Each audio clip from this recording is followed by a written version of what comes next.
wanted to have a race of the day here, talking about the Indiana Oaks and the Indiana Derby.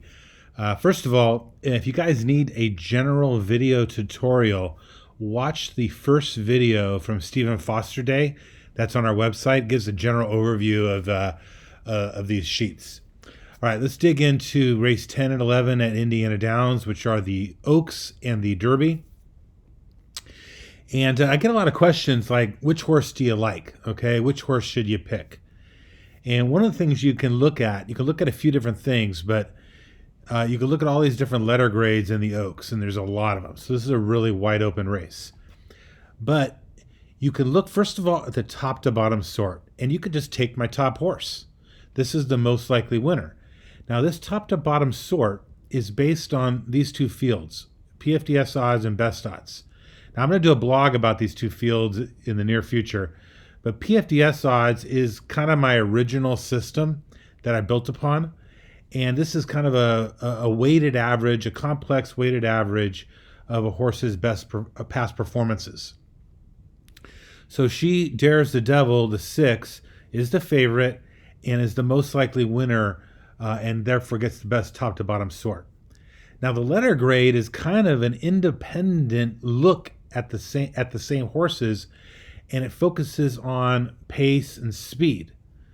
And when they agree, you'll see the A and the B horses up here at the top. The system agrees. Sometimes you'll see an A or B horse that's kind of far down in the list, kind of far down the sort.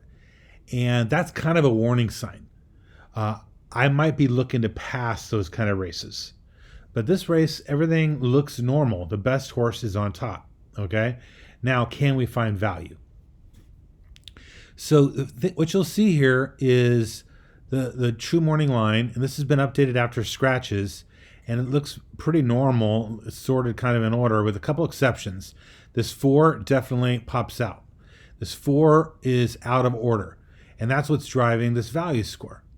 Now, the value score is comparing these two odds lines to this morning line. But before we get too excited, do we see that this horse has any negatives? And the answer is the energy looks good, 87 to 88.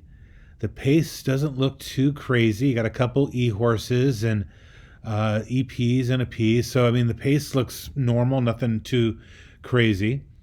This horse has got some tactical speed, and the energy of 87 certainly fits. Now, what you'll see on these energy is 88, 87, 85, 88, 90, 89, 90. I mean, everything is so close together. Again, this is a wide open race. Look at all these C's. You definitely want to get a price. And sure enough, Impeccable Style, the 4, is a price. So that's how I'd be looking at this race. 6 is certainly the most likely winner. The other horse that has some value down here is the 11, Gibberish, as an E6 horse. But the Gibberish early speed doesn't look as good as Miss T2. So, you know, the 11 might struggle in this race trying to keep up with Miss T2. Again, I don't put a ton of confidence in pace handicapping, but it certainly looks like Gibberish would be at a disadvantage against Miss T2. So I'd probably play against Gibberish and really just focus on the 4 and the 6 in this race. A couple of things to look at in this race is the 10, Bareness, has the very good form cycle that you want, so the horse could improve. Whenever you see that, you want to look at two things. You want to look at the trainer, which in this case is weak. It's a weak trainer. And you want to look at the best odds. Does the horse improve from PFDS to best? And the horse does improve. So it's possible that this 10 could run a better race today. But at 3.6 to 1, I'm not too excited. So again, I'm looking more at the 4 and the 6 as my key horses. Now let's go to the Derby. Again, we glance at the morning line. Everything's pretty much in order with the exception of this 5, who's out of place. However, the 5 has the best energy, the best speed. Also has very good jockey trainer, and you see a couple 1s over here, which is certainly good. So, you know, I'm not going to touch the 5, given how far down on the sort he is. But, you know, a little bit of a warning, you know, the horse has certainly some positives, including the speed here. the two favorites are on top, so that doesn't bode well for getting value.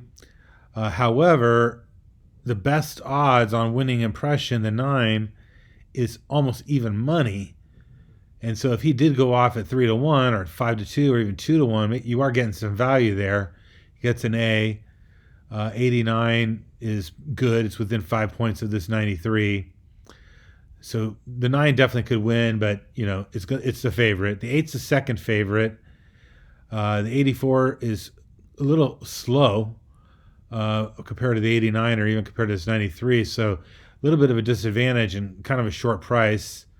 The value score of 9 is based on this 2.3-1. Then you got a couple seahorses where, and I color coded it this way for a reason. I want to bet green and blue horses. Okay. I can do a blog about that later, why that's important. It's just hard to beat the track takeout with short prices. But Erner and Tayshaun both have, green odds, reasonable prices. Both have a little bit of value.